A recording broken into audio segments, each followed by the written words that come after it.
Breaking news gangster నయీంతో తనకున్న బంధం గురించి సంచలన వ్యాఖ్యలు చేశారు రాజ్యసభ ఎంపీ ఆర్ కృష్ణయ్య. నయీంతో అందరూ లబ్ధి పొందారని, కానీ తాను మాత్రం ఎలాంటి లబ్ధి పొందలేదన్నారు ఆయన.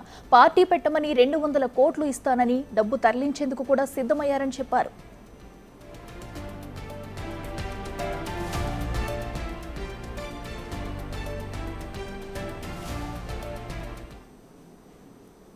నయం తోటి అందరూ లబ్ధి పొందారు, నేను లబ్ధి పొందలే. నయం ఒకటి ప్రపోజల్ ఇచ్చిండే నాకు, నువ్వు పార్టీ పెట్టానని నీకు 200 కోట్లు పంపుతాను చెప్పా. ఆ మనుషులు కూడా ఉన్నారు ఇప్పటికీ. ఆ మనిషి ఇప్పటికి చెప్తాడు, డీసీఎంలో పెట్టినాక వాపసు తీసుకుపోయినామని. నేను వాళ్ళకి అవైలబుల్ కాలేదు, నేను తప్పించుకోవడానికి చూసిన. అంటే ఆయన ఆఖరికి అన్నాడు నయమే, అన్న ఈ పన్ని సూట్ కేసులు బ్యాగులు కొండపోయి మీ ఇంట్లో పెడుతుంటే అందరు చూస్తారని నీకు ఉన్నట్టుంది. నేనే ఇక్కడ ఏమన్నా ఇల్లు తీసుకుంటా, అపార్ట్మెంటు, అందులో పైసలన్నీ పెడతా, లాకేస్తా, తాళం చేయి పంపిస్తా, అప్పుడన్నా తీసుకుంటావా అన్నాడు. లేదు, నేను దాటేసుకుంటూ వచ్చాను. నో అంటే కూడా కష్టమైన దగ్గర అభిమానంతో అంటుండు, ఎస్ అంటే నా మనసు ఒప్పుకుంటలేదు. ఇదే అంశానికి సంబంధించి మరింత సమాచారం మా అసోసియేట్ ఇన్పుట్ ఎడిటర్ గణేష్ లైవ్లో అందిస్తారు. గణేష్, చెప్పండి. ఆర్ కృష్ణ అయితే అప్పుడు గ్యాంగ్స్టర్ నయం గురించి చేసిన కొన్ని వ్యాఖ్యలు అయితే సంచలనం రేపుతున్నాయి. అయితే ఎవరెవరికి సంబంధం ఉందంటారు? ఈయన చేసిన వ్యాఖ్యలను ఎలా చూడాలంటారు? ఎందుకంటే ఆర్ కృష్ణయ్య రాజ్యసభ సభ్యుడిగా చేసిన వ్యాఖ్యలు ఏవైతే ఉన్నాయో వాటికంటే ముందు నయీం అంటే నయీముద్దీన్ అలియాస్ నయీం అంటే భువనగిరి నయీంగా ఆయన ప్రసిద్ధుడు. చాలా వరకు ఒక గ్యాంగ్స్టర్, మరోవైపు మాజీ పీపుల్స్ వారు సంబంధించిన వాడు, తర్వాత రాడికల్ మూవ్మెంట్లో తిరిగాడు, ఆ తర్వాత ల్యాండ్ సెటిల్మెంట్లతో పాటు అనేక హత్యల్లో ఉన్నాడు. ముందుగా నయీం కోసం మనం చూస్తే దాదాపు 2.5 దశాబ్దాల పాటు ఒక టెర్రర్ పుట్టించాడు. 2 తెలుగు రాష్ట్రాల్లో కూడా ఆయన ఒక టెర్రర్ పుట్టించాడని చెప్పాలి. దాదాపు 40కి పైగా హత్యలు చేసిన ఒక నరహంతకుడిగా అతను చూశారు. చివరికి 2016 ఆగస్టు 8న ఆయన పోలీసులు ఎన్కౌంటర్ చేశారు. షాద్నగర్లో ఆయన ఇంటికి వచ్చాడని తెలిసిన తర్వాత ఆయన ఎన్కౌంటర్ చేశారు. అంటే ఒక దాదాపుగా 40 హత్యలు, అవి కూడా చిన్నవి కాదు, అనేక పెద్ద పెద్ద హత్యల్లోన.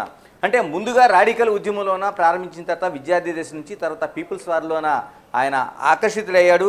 అంటే పీపుల్స్ వార్లో దాదాపు పటేల్ సుధాకర్ కావచ్చు, శాఖమూరి అప్పారావు కావచ్చు, ఇటువంటి కీలకమైన పీపుల్స్ వారు నాయకులతో ప్రభావితమై ఆయన నక్సల్స్ ఉద్యమంలోకి వెళ్ళాడు. నక్సల్స్ ఉద్యమంలో పనిచేసిన తర్వాత అక్కడ విభేదాలతో పూర్తిగా ఆయన కోవర్ట్గా మారిపోయాడు. అంటే నక్సల్స్నే తిరిగి, అంటే పీపుల్స్ వారు ఉద్యమంగా ఉన్న టైంలోనే ఆయన అనేక మంది పీపుల్స్ వారు కార్యకర్తలని చంపి, మరోవైపు పోలీసు కోవర్ట్గా నడిచిన అనేక విషయాలు ఆయన దగ్గర ఉన్నాయి. ఎందుకంటే అనేక మందిని మట్టు పెట్టడంలో కావచ్చు, లేకపోతే ఒక కీలకమైన సమాచారం పోలీసులకు ఇవ్వడంలో కావచ్చు, అనేక విషయాలు చేశాడు.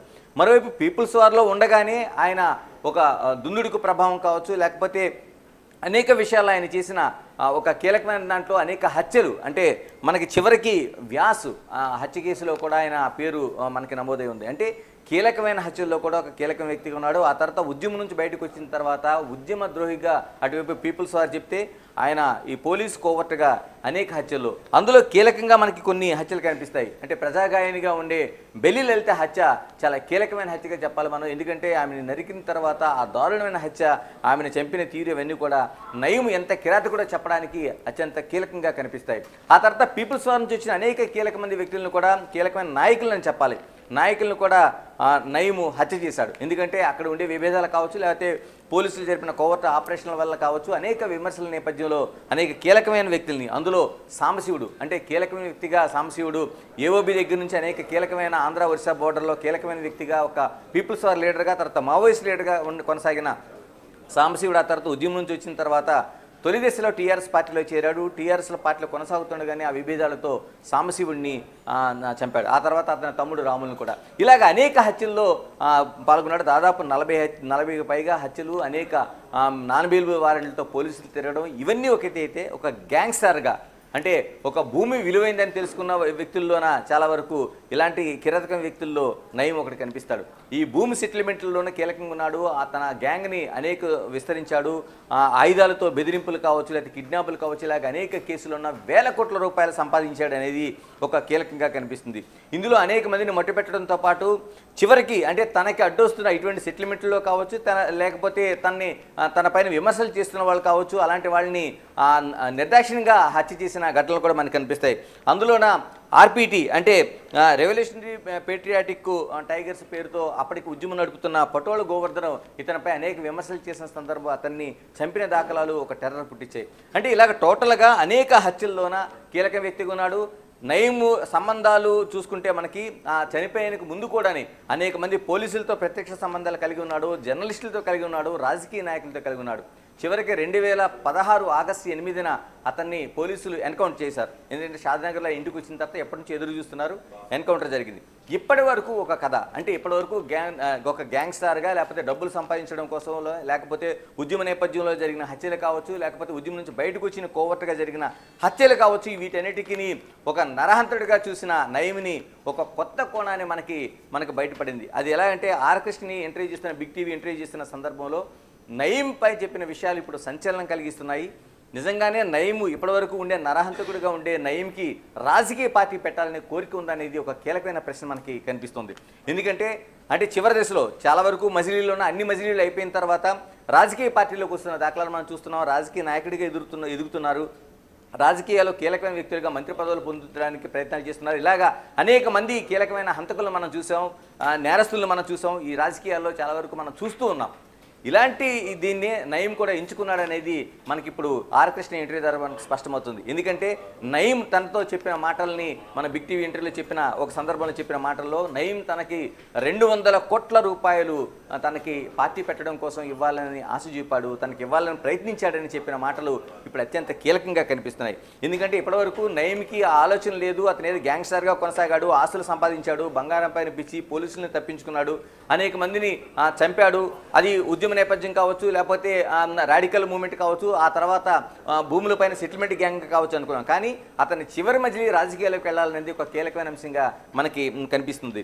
ఇందులోనే ఆర్ కృష్ణయ్య చెప్పిన అంశాల్లోన తన ఇంటికి పంపిస్తాను, తనది పాపపు సొమ్మనో లేకపోతే భయపడాల్సిన అవసరం లేదు, తన ఒక ఇంటిలో ఆ డబ్బులు 200 కోట్ల రూపాయలని పెట్టి మీకు అందిస్తాను నేను, దాన్ని మీరు ఆ కీ హ్యాండ్ ఓవర్ చేసుకొని రాజకీయ పార్టీ నడపండి అని చెప్పాడంటే ఆ నయీంకి ఎంత ఆలోచన ఉంది, రాజకీయ పార్టీ పెట్టాలనే ఆలోచన ఏ విధంగా ఉంది, రాజకీయాలకు రావాలనే ఆలోచన ఏ విధంగా ఉందని మనకు స్పష్టమవుతుంది. దాంతోపాటు 2016కు ముందే అంటే దాదాపుగా మనం 10 ఏళ్ల క్రితం ముందుగా మాట్లాడుకుంటున్నాం, 200 కోట్ల రూపాయలు ఒక సునాయాసంగా ఒక బీసీ నాయకుడికి, ఒక ఉద్యమాన్ని నడుపుతున్న నాయకుడికి ఇవ్వడానికి చూపాడంటే ఎంతమందికి, ఎన్ని రాజకీయ పార్టీలకి అతను ఎన్ని వేల కోట్ల రూపాయలు ఇచ్చుంటాడు, రాజకీయాల్లో రావడానికి ఎంత ప్రయత్నం చేస్తుంటాడో నయీం అనేది మనకి కీలకంగా కనిపిస్తుంది. అందుకే నయీం చనిపోయిన తర్వాత 2016 ఆగస్టు 8న చనిపోయిన తర్వాత అతని ఇంటిపైన పోలీసులు ఎన్కౌంటర్ చేసి చనిపోయిన తర్వాత ఇంటిని సోదా చేస్తూ అంతా చేస్తున్నప్పుడు తనిఖీలోన అతని ఇంటిలో దొరికిన డబ్బులు లెక్కించడం కోసం మనకి కౌంటింగ్ మిషన్లు పట్టుకెళ్ళినట్టు అప్పట్లో వార్తలు వచ్చాయి. దీనిపైన కౌంటింగ్ మిషన్లు అయితే దాదాపు 5-6 పట్టుకెళ్ళారు, కానీ దొరికిన డబ్బుల్లో తక్కువ దొరికింది అనడంతో చాలామంది ప్రజా సంఘాలు దీనిపైన హైకోర్టులో ఇప్పటికీ వ్యాజ్యం నడుస్తుంది. అన్ని మిషన్లు పట్టుకెళ్లాల్సిన అవసరమే ఉంది, అన్ని వేల కోట్ల రూపాయలు లేకపోతే లెక్కించడం కోసం ఎందుకు ఈ మిషన్లు పట్టుకెళ్లారు, దొరికిన తర్వాత ఎందుకు తక్కువ డబ్బులు చూపించారనేది ఇప్పటికే హైకోర్టులో ఒక వ్యాజ్యం నడుస్తూనే ఉంది. అంటే ఇంత కీలకంగా ఉండి ఇన్ని వేల కోట్ల రూపాయలు సంపాదించిన నయీం రాజకీయాల్లోకి రావాలనుకున్న ఆలోచన ఆర్ కృష్ణయ్య ద్వారా మనకి స్పష్టమవుతుంది. అంటే ఆర్ కృష్ణయ్యకే 200 కోట్ల రూపాయలు ఇవ్వాలని చూశాడు. దానికి తోడు తనకి ఏమాత్రం సంబంధం లేకుండా ఒక గదిలో పెట్టి 200 కోట్ల రూపాయలు పెడతాను, తను వచ్చి కీ హ్యాండ్ ఓవర్ చేసుకోమన్నాడంటే నయీం ఎన్ని వేల కోట్ల రూపాయల రాజకీయ పార్టీలకు ఇచ్చుంటాడు, నిజంగా జరిగిన ఆ ఎన్కౌంటర్కు ముందు ఎన్ని రాజకీయ పార్టీలతో సత్సంబంధాలు కలిగి ఉన్నాడు అనేది మనకు స్పష్టమవుతుంది. ఏదేమైనా ఒక గ్యాంగ్స్టర్లు కావచ్చు, ఇటువంటి నయీం లాంటి వాళ్ళు కావచ్చు, రాజకీయాలతో ఎంత పెనవేసుకుని ఎంత రాజకీయాల వెనకుండి రాజకీయాలు నడపాలనుకుంటున్నారో అన్న ఆలోచన కనిపిస్తుంది. నయీం మరణం తర్వాత అంటే దాదాపు 2016లో చనిపోయిన తర్వాత ఇప్పుడు మొట్టమొదటిసారిగా బయటపడిన విషయంలో అతనికి రాజకీయ ఆలోచనలు ఉన్నాయి, రాజకీయ పార్టీ పెట్టి ఉండేవాడు. ఇప్పుడు ఈ రోజు నిజంగా ఉండుంటే ఏ దశలో మనం చూసి ఉండేవాళ్ళం చెప్పాల్సిన అవసరం లేదు. అందుకని టోటల్గా ఇప్పుడు ఆర్ కృష్ణయ్య బయటపెట్టిన విషయాల్లో ఆర్ కృష్ణయ్య తీసుకోలేదు, నేను నిజాయితీగా ఉన్నానని చెప్తున్నా. ఎంతమంది రాజకీయ పార్టీలకి ఈ విధంగా నయీం డబ్బులు ఇచ్చుంటాడనేది మనకి స్పష్టంగా మనకి కనిపిస్తుంది. దీనికి తోడు ఇదే ఆర్ కృష్ణయ్య చెప్పిన అంశంలోన చాలామంది తీసుకున్నారు, ఎందుకంటే తానైతే ఆ డబ్బులు ముట్టుకోలేదు, కానీ చాలామంది రాజకీయ నాయకులు కావచ్చు, మిగతా వాళ్ళు కావచ్చు, నయీం వల్ల బాగుపడిన వాళ్ళు ఉన్నారు. అంటే 200 కోట్ల రూపాయలంటే ఏ సాధారణ వ్యక్తి లేకపోతే కొంచెం డబ్బును కూడా ఎవరు ఊహించలేంది.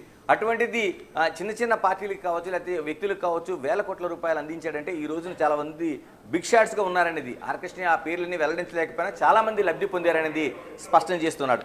అలాగే ఈ మరోవైపు తీసుకోకపోయినా భయమే, ఎందుకంటే తనతో తను 2016లో చనిపోయిన తర్వాత ఆయన దగ్గరికి వెళ్ళడానికి కూడా నయీం డెడ్ బాడీని గుర్తించడానికి సమయం పడితే నయీం దగ్గరికి వెళ్ళడానికి భయపడిన ఆ సమయంలో ఆర్ కృష్ణయ్య వెళ్ళాడన్న దాన్ని బిగ్ టీవీ క్వశ్చన్ చేసింది. దానిపైన తన గురువుగా భావించాడు. 10 మందిలో సభలో కూడా తన పాదాభివందనం చేసేవాడు నయీం అనేది స్పష్టం చేశాడంటే తన ఉద్యమ నేపథ్యం అంటే బీసీ ఉద్యమం కావచ్చు, మిగతా విద్యార్థి ఉద్యమం కావచ్చు, ఆర్ కృష్ణయ్య ఉస్మానియా యూనివర్సిటీలో ఉద్యమాలు కావచ్చు, అవన్నింటిలో కూడా ప్రభావితమై తనను గౌరవించాడు తప్ప తనకి ఎలాంటి సంబంధం లేని చెప్పడంతో పాటు కీలకంగా ఎన్ని వేల కోట్ల రూపాయలు రాజకీయ పార్టీలకి పెట్టాడనేది చెప్తున్నారు. ఇందులో మనం సెన్స్ ఆఫ్ హ్యూమర్ కావచ్చు, లేకపోతే మిగతా అంశాలు కావచ్చు, అంటే నయీం ఆలోచన ఎలా ఉండేదనేది నయీం దగ్గర తీసుకోకపోయినా డేంజరే. అందుకని దాన్ని తను బ్రతిమలాడి దాన్ని వదిలించుకున్నాననేది చెప్పిన విషయం అయితే మనకు ఆశ్చర్యం కలుగుతుంది. దీంతోపాటు తీసుకోకపోవడానికి గల కారణాన్ని వివరించినప్పుడు నయీం అన్న మాటలు కూడా మనం నిజంగా అతని లాజికల్ పాయింట్ కావచ్చు, లేకపోతే తర్కశాస్త్రం కావచ్చు, మనకి ఆశ్చర్యాన్ని కలిగిస్తుంది. నయీం అన్న మాటల్లో మనం చూస్తే నేను మీకు ఇస్తే తీసుకోండి, నా ద్వారా అక్కర్లేదు, నేను ఎక్కడో చోట పెడతాను, ఆ సొమ్ములు తీసుకోండి, ఒక కీ ఇస్తాను, కానీ మీరు తీసుకోకపోవడంలో కారణం నాకు కనిపించట్లేదని చెప్పడంతో పాటు ఇదే నేను ఒక దేవుడి హుండీలో, అది ఎవరైనా కావచ్చు, వెంకటేశ్వరుడు కావచ్చు, ఇంకోటి కావచ్చు, ఏదైనా ఒక హుండీలో 200 కోట్ల రూపాయలు ఇస్తే నిజంగానే ఆ సంస్థ మంచి కార్యక్రమాలకు ఉపయోగిస్తుంది, నాది పాపపు సొమ్మే అయితే ఈ డబ్బులతో మంచి కార్యక్రమాలు చేయొచ్చు కదా అనేది లాజికల్ పాయింట్ అనేది ఆయన చెప్పడానికి చూస్తే ఎంతమందిని ఈ విధంగా నయీం ప్రలోభపెట్టి ఉంటాడు, ఎన్ని రాజకీయ పార్టీలతో ఇలాంటి సంబంధాలు డబ్బులు ఇచ్చి నేర్పుంటాడు. అంటే కీలకంగా మనిషికి డబ్బు అనేది అల్టిమేట్గా ఆశ చూపిస్తుంది కాబట్టి నిజాయితీకి సంబంధించిన కొలమానానికి డబ్బే కాబట్టి దీన్ని ఎంత విధంగా ప్రభావితం చేశాడనేది కీలకంగా కనిపిస్తుంది. ఫైనల్గా ఆర్ కృష్ణ ఇంటర్వ్యూలో మనకి తేలిన అంశాల్లో నయీం ఇప్పటివరకు గ్యాంగ్స్టారు, హంతకుడు, నరహంతకుడు ఇలాగా భూ సెటిల్మెంట్లు చేస్తాడంతో పాటు చివరగా ఆయన బ్రతికుంటే రాజకీయ పార్టీలోనే కీలకంగా ఉండేవాడు అనేది అర్థమవుతుంది. Right Ganesh, thank you.